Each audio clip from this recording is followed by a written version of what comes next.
முன்னோர்கள் ஆராய்ச்சி செய்து இந்த உலகத்துல இந்த பிரபஞ்சத்திலிருந்து எடுத்த கர்மவினை தீர்க்கக்கூடிய மூல மந்திரம். நீங்க கோவில்ல போய் விளக்கேத்துறதா இருந்தா இந்த மந்திரத்தை ஒரு முறை சொல்லுங்க.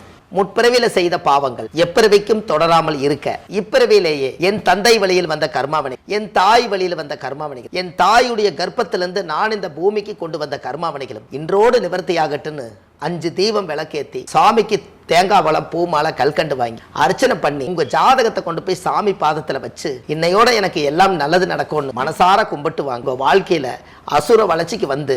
அனைவருக்கும் வணக்கம். பாரம்பரிய திருவள்ளுவர் குல வம்சம் பிரசன்ன ஜோதிடர் சுப மாரிமுத்து திருப்பூர்லேருந்து இந்த பதிவு உங்களுக்காக. இப்போ மக நட்சத்திரம் 10வது நட்சத்திரங்கம்மா. இந்த மக நட்சத்திரம் அசுபனி, பரணி, கிருத்திகை, ரோகிணி, மிருகசிரிஷம், திருவாதிரை, புனர்பூசம், பூசம், ஆயிலம், மகம். இந்த மகம் 10வது நட்சத்திரம் என்ன அப்படின்னு கேட்டிங்கன்னா, இப்போ நீங்கள் முதல்ல இப்படி அசுவனியில் ஆரம்பித்து கேதுன்னு நம்ம சொன்னோம் இல்லைங்களா, அதே மாதிரி அசுவனி மக மூலம்னு ஒரு திரிகோண நட்சத்திரம் இருக்குது. அந்த திரிகோண நட்சத்திரத்தில் என்ன ஒரு லாஜிக்னு கேட்டிங்கன்னா, அந்த மக நட்சத்திரம் கேது உடைய நட்சத்திரம். இந்த கேது உடைய நட்சத்திரம் என்ன அப்படின்னு கேட்டிங்கன்னா, மக நட்சத்திரக்காரர் சிம்மராசியில் தான் பிறப்பாங்க. இவங்களுடைய குணம் எப்படி இருக்குன்னு கேட்டிங்கன்னா, தனிமை விரும்பி. மக நட்சத்திர சிம்மராசியில் ஒருத்தர் பிறந்தால் அவர் அதிகமாக குடும்பத்தில் இன்வால்வான மாதிரி தெரியுங்க, ஆனால் அவரோட போக்கில் தான் எல்லாம் செஞ்சிட்ருப்பார். அப்போ அவரை டிஸ்டர்ப் பண்ணாமல் விட்டுட்டிங்கன்னா அவர் எந்த பிரச்சனையும் இல்லை. அவரை டிஸ்டர்ப் பண்ணிகிட்டே இருந்தீங்கன்னா மட்டும்தான் அவர் ரொம்ப தொந்தரவு பண்ணுவார். ஆணாக இருந்தாலும் சரி, பெண்ணாக இருந்தாலும் சரி. மக நட்சத்திரக்காரர்களுக்கு கொஞ்சம் தனிமையாக இருந்தால் ரொம்ப பிடிக்கும். அவங்களுக்கு அந்த ஆன்மீகத்து மேலே ரொம்ப ஈடுபாடு இருக்கும். மக நட்சத்திரத்தில் யார் பிறந்தாலும் ஆன்மீகத்துக்குள்ளே வந்துடுவாங்க. ஏன்னா மகம் என்பது கேது உடைய நட்சத்திரம். கேது யாருன்னு கேட்டிங்கன்னா ஞானகாரகன். கேது ஞானகாரகன். இந்த ஞானகாரகனுடைய திசை ஒரு எல்லளவும் வேறு வழியில் போகாது. எல்லாம் இந்த ஜோதிடம், கோயில், பூஜை, புனுஷ்டானங்கள், ஆன்மீகம், ஜோதிட மீட்டிங்கு, ஆன்மீக மீட்டிங்கு, சித்தர்கள் மீட்டிங்கு, இப்படி தான் ஓடிக்கிட்டு இருக்கு. எப்பவுமே ஆன்மீகத்தை விட்டு அது போகாது. அதனால தான் அந்த ஜோதிடம் மக நட்சத்திரம் ஜெகமாலன்னு சொன்னாங்க. மகம் ஜெகம். ஆமாங்க. மக நட்சத்திரத்தை மகத்தில் பிறந்தவர் ஜெகத்தை ஆளுவாரா பாருங்களேன். அப்படியெல்லாம் ஆண்டிருக்கிறாங்கங்கிறது. அந்த காலத்தில் ராஜா தானே சிம்மத்தில் பிறப்பாங்க. அந்த காலத்துல எல்லாம் ஒரு வீட்டில் சிம்ம லக்கண சிம்மராசியில் பிறந்தால் அவரோட ஆதிக்கம் தான் அங்கே அதிகமாக இருக்கும். நான் என்ன சொல்கிறேன்னா அதான் கேட்கணுங்கிற அளவுக்கு அவர் அது அதிகாரத்தை பவர் எடுத்துக்குவார். அந்த மக நட்சத்திர சிம்ம ராசியில் தான் அவர் பிறந்திருப்பார். இப்போ பாருங்கள், அவருக்கு மக நட்சத்திரம் அற்புதமான நட்சத்திரம். அவருக்கு யோகம் என்ன அப்படின்னு கேட்டிங்கன்னா, பிறக்கும்போது கேது திசையில் பிறந்ததுனால இந்த கேது என்பது ஞானகாரகன். இந்த கேது திசை 7 வருஷங்க மொத்தம். கேது திசை எப்போவுமே ஒரு 7 வருஷம். இந்த கேது திசை 7 வருஷத்தில் இது 2ஆக பிரிக்கணுங்க. இது நம்ம தாயுடைய ஆதியந்த பரமநாளிகை, தாய் மாதா கர்ப்பத்தில் சிவிட்டம் நீக்கி சென்றது போக நின்றது இருப்பு. இந்த 3 வருஷம் 6 மாதம்ங்கிறது கேது திசை. இப்போ நம்ம சொல்கிறோம். இதில் இவங்க நம்மளே ஒரு கணக்கெடுத்து சொல்கிறோமே, அப்படி இருக்குமா? ஒவ்வொருத்தருக்கு பிறப்பில் மாறு மில்லின்னு தானே சொல்லுவாங்க. நம்ம ஒரு பொதுவாக நம்ம இப்படி சென்டர் பண்ணி வச்சிட்டோம்னா, மேடு வெள்ளம் எது இருந்தாலும் அந்த பக்கம் கொஞ்சம் வயசு கூட குறைச்சிக்கிறத அவங்க பண்ணிக்குவாங்க. நம்ம அக்யூரேட்டாக பண்ணுறதுக்கு ஜாதகத்தை வாங்கி பலன் சொல்ல. இந்த திசை ஒரு தோராயிரமாக இருப்பு திசை இருக்குன்னு. சரி, அதில் ஏன் அவர் 3 வருஷத்தை விட்டுட்டு 7 வருஷத்தில் 3 வருஷம் 6 மாதத்தை மட்டும் சொல்கிறீங்க, முன்னாடி போகிறீங்களே, மீதி 3 வருஷம் ஏன் விட்டுட்டீங்கன்னு ஒருத்தர் கேள்வி கேட்பார் இல்லைங்களா? கேதுசை 7 வருஷம்னா அப்போது அந்த தாயுடைய கர்ப்பத்தில் சென்றது போக நின்றதுன்னு சொல்கிறீங்கல்ல, அது சென்றது எங்கே போச்சுன்னு கேட்குறேன் எல்லாத்துக்குமே. இப்போ நீங்கள் ஒரு நட்சத்திரத்தில் பிறந்தீங்கன்னா அந்த நட்சத்திரத்தினுடைய திசையில் முழுசு நம்மளுக்கு கிடச்சா நம்ம அனுபவிக்கலாம். பாதி தானே கிடைக்குதுங்க. சில பேருக்கு காவாசி கிடைக்குது. இது என்ன பொருள்னு கேட்டால், இந்த கேது திசை 3.5 வருஷம் ஒரு மனிதருக்கு இருக்குதுன்னா, இந்த மீதி 3.5 வருஷம் எங்கே போயிருக்குன்னு நம்மளுக்கு தெரியணும் இல்லைங்களா? போன ஜென்மத்தில் இந்த ஆன்மை எந்த உயிரோடு போச்சோ அந்த ஜென்மத்தில் அந்த கேதுவுடைய நட்சத்திரத்தினுடைய அந்த 3 வருஷம் 6 மாதம் அந்த ஆன்மா போன பிறவியிலேயே அந்த ஜென்மத்தில் அந்த ஜென்மாவில் முடிஞ்சு மிச்சம் 3.5 வருஷம் தான் இருந்துச்சுங்களாமா. அது இந்த பிறவி எடுத்து அதை வாங்கி வந்திருக்கான். ஓகே, என்னங்கம்மா புரியுது. அதனால தான் அந்த பாட்டில் எப்படி வருதுங்க, ஆதி அந்த பரமநாளிகை தாய் மாதா கர்ப்பத்தில் சென்றது போக நின்றது இருப்பு 3 வருஷம் 6 மாதம். இது ஏன் வந்துச்சுங்க? ஆதி அந்த பரமநாளிகை. அந்த காலத்தில் நாளிகை பிரிச்சு தானே ஜோதிடம். தாய் மாதா கர்ப்பத்தில் சென்றது போக நின்றது. அப்போ கழிச்சது போக மிச்சம் 3.5 வருஷம் தான் இருக்குதுன்னா போன ஜென்மத்தில் விட்டுட்டு வந்த பாக்கி 3.5 வருஷம் இந்த ஜென்மத்தில் ஜாயிண்ட் ஆகிக்குதுங்க என்ன. ஓகே. அப்போ நாம் போன ஜென்மத்தில் ஒரு பிறவி எடுத்து வந்துக்கிறோங்கிறத சாஸ்திரம் சொல்லுதா இல்லைங்களா? நாம் ஏதோ போன பிறவியில் இன்னொரு ஆன்மாவாக இருந்திருக்கோம், இந்த பிறவியில் மனித பிறவி எடுத்திருக்கோம். ஆனால் நம்மளுக்கு இந்த பிறவி மனித பிறவி எடுத்துக்கிறது நம்மளுக்கு இன்றைக்கி தான் தெரியுது நம்ம மனித பிறவின்னு. ஆனால் போன பிறவி என்ன நம்மளுக்கு தெரியல. நம்ம ஒரு குதிரையாக இருந்தோமா, இல்லை ஒரு பசுமாடாக இருந்தோமா, இல்லை ஒரு ஆணையாக பிறந்தோமா, நம்மளுக்கு தெரியாதில்லைங்க. அதுதான் கடவுளுடைய பிரபஞ்ச ரகசியம். ஒரு சில பேர்த்துக்கு அப்படி இருக்குது. அப்போது அந்த கேது திசை 3 வருஷம் 6 மாதம். அப்போ இவருக்கு 3 வருஷம் 6 மாதம் குழந்தை இருக்கும்போது கேது திசை முடிஞ்சிருது.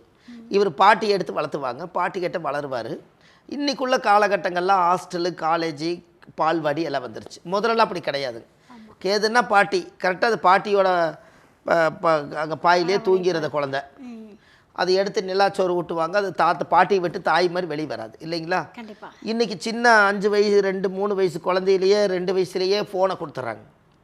இந்த ஃபோனில் எல்லாம் அதுக்கு இருக்கு முறுக்குன்னு ஏதோ ஒன்று பார்க்கறதுனால எல்லாத்தையும் மறந்துடுது. அதுவே அப்போவே எல்லாத்தையும் மறந்துடுதுங்கண்ணே. அப்போ எங்கே பாசம் வரும்?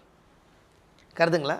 நீங்கள் ஃபோனை கொடுத்தாச்சுனாலே இந்த உலகமே இதுதானே அந்த குழந்தை நினச்சிக்கிறதல்ல.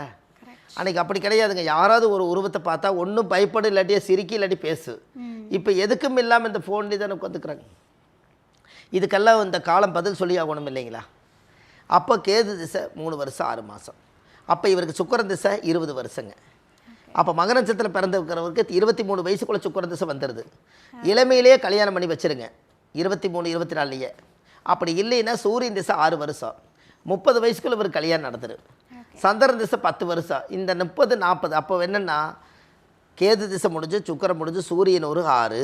அப்போ சூரியன் ஒரு 6 திசை வரும்போது ஜாதகத்தில் பார்த்தா அப்போ சுக்கிரன் ஒரு 20, 23க்கு அப்புறம் 6 வருஷம், 23 ஒரு 6 29, சந்திரன் ஒரு 10 39. சந்திரன் அப்போது சுக்கிரன் சூரியனும் சந்திரன் தான் கல்யாணம் பண்ணி வைக்குதுங்க. சூரியன் திசையும் சந்திரன் திசையில் தான் மக நட்சத்திரத்தில் பிறந்தவங்களுக்கு கல்யாணம் உறுதி. அப்போ இதை நீங்கள் யாராவது ஒருத்தர் கல்யாணமே நடக்காதவங்க, இது ஒரு 10 வயசில் இருக்கிற பையனுக்கும் கூட சூரியன் திசையிலேயே சந்திர திசையில் கல்யாணம் நடக்கு, நம்ம அதுக்குள்ளே ப்ரிப்பேர் பண்ணி வச்சுக்கலாங்கிற என்ன வருமில்ல. ஓகே, கண்டிப்பாக. இது இந்த கால்குலேஷன் நீங்கள் முழுசாக கொண்டு வந்தால் தான் அந்த திசையில் கல்யாணம் நடக்கிறது நம்மளுக்கு உறுதிப்படுத்த முடியும்.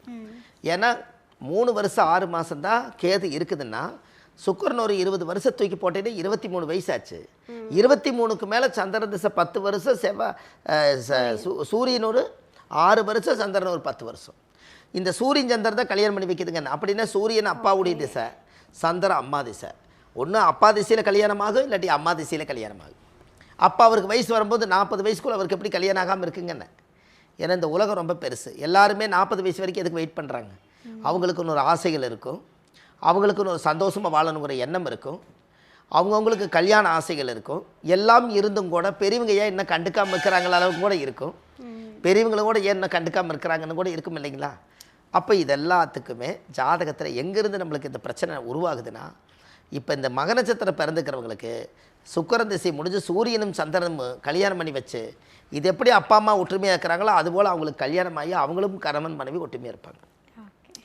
அப்போது 40 வயசுக்குள்ளே சூரிய சந்திர திசை முடியுது. அப்போ செவ்வாய் ஒரு 7, 47, ராகு ஒரு 18. அப்போ 48 ஒரு 18க்கும் போது கிட்டத்தட்ட 56, 58 ஆயிடுச்சுங்க. அப்போ கிட்டத்தட்ட பார்த்தீங்கன்னா ராகு முடிஞ்சு குரு திசையில் ரிட்டையர்டுங்க அவர். குரு திசையில் அவர் ரிட்டையர்டு. அப்போ பாருங்கள், இந்த குரு திசையில் ரிட்டையர்ட் ஆகிறதுக்கு மக நட்சத்திரம் சிம்மராசியில் பிறந்தவர் குரு திசையில் வந்து 60 வயசு 65 வயசு ஆகும்போது ரிட்டையர்ட் ஆகிறாரு. அப்போ இவங்க எல்லாம் வந்து இந்த காலகட்டங்களில் சின்ன வயசுலேயே மக நட்சத்திரத்தில் 23 வயசில் சுக்கிரன் திசை அவருக்கு போயிடுது. இந்த சூரியன் திசையும் சந்திர திசை மட்டும்தான் அவர் வாழ்க்கையில் ஒரு மாற்றத்தை கொடுக்குது. அப்போ செவ்வாய் திசை முடிஞ்சு ராகுல ஒரு தன்மை ஆயிடுவார். அப்போ இந்த குழந்தைக்கு இவருக்கு கல்யாணம் ஆகி குழந்தைகள்லாம் பிறந்து அதை படிக்க வச்சு ஆளாக்கி நல்ல ஒரு தெய்வீகமான ஒரு வேலையெல்லாம் செஞ்சு இந்த சமுதாயத்துக்கு தேவையான அத்தனை வேலைகளும் கரெக்டாக செய்து இந்த பாவத்தை எல்லாம் நீக்கி போகும்போது புண்ணியத்தோடு போகணும்னு சொல்லி தர்மங்களை நிறைய செய்வார். அப்போ இந்த தர்மங்களுடைய அமைப்பு தான் இந்த ஜாதகம். அப்போ இந்த மக நட்சத்திரக்காரு கடைசி காலத்தில் தனிமையாக தான் இருக்காங்க. இன்றைக்கி வரைக்கும் பாருங்கள், நிறைய நம்ம ஜாதகம் பார்க்க வர்றாங்க. சார் ஃபேமிலியெல்லாம் எப்படின்னு கேட்டால் அவங்களாம் நல்லா இருக்காங்க சார், நீங்கள் எப்படி இருக்கிறீங்க? நான் ஏதோ இருக்கேன், இப்படி தான் அவர் சொல்லுவார். ஏன்னு கேட்டிங்கன்னா எல்லாம் வெறுத்து போன மாதிரியே சொல்லுவார். காரணம் என்னென்னு கேட்டிங்கன்னா, மக நட்சத்திரத்தில் பிறந்தது உண்மை, சிம்ம ராசியில் பிறந்தது உண்மை. இப்போ சிங்கம் தனியாக தானே வாழு. ஆமா என்னங்கம்மா? கண்டிப்பா கரெக்டு தானே? இது ஒன்றும் மாற்ற முடியாது இல்லைங்களா? மாற்று கருத்து இல்ல.